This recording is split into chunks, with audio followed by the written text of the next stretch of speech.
Hi guys! I'm sharing a little self-fine care. Ayan, so ito nga yung Mobini MP1 Massage Pillow. So ano ba to? Ito guys, sobrang helpful nito lalo na pag masakit ang aking likod at meron akong cramps ngayon. Sobrang worth it ito. So, hindi mo na kailangan pumunta ng spa para magpa-massage dahil ito si Mobini Massage Pillow ang sagot. Bago natin siya itry, so papakita ko sa inyo yung kanyang features. Ayan, so meron siya ditong belt. Ayan. So pwede mo rin siyang i-belt sa share. Ayan, so yun, mamassage natin. At yun, lightweight din siya at pwede mo siyang dalhin kahit saan.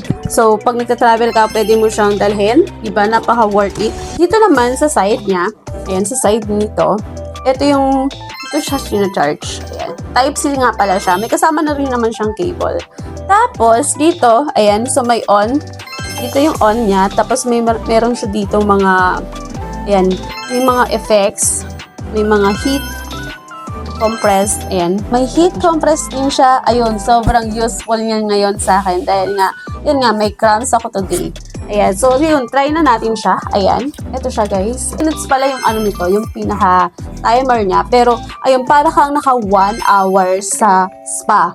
Siya dito ilagay. Sarap sa likod, sa leeg, lalo na sa lower back kapag mantisaya hip, TBH, hindi lang siya pang relax, pang surviving din sa cramps, stress, pagod, lahat na. So this one staying on my self-care shelf for good.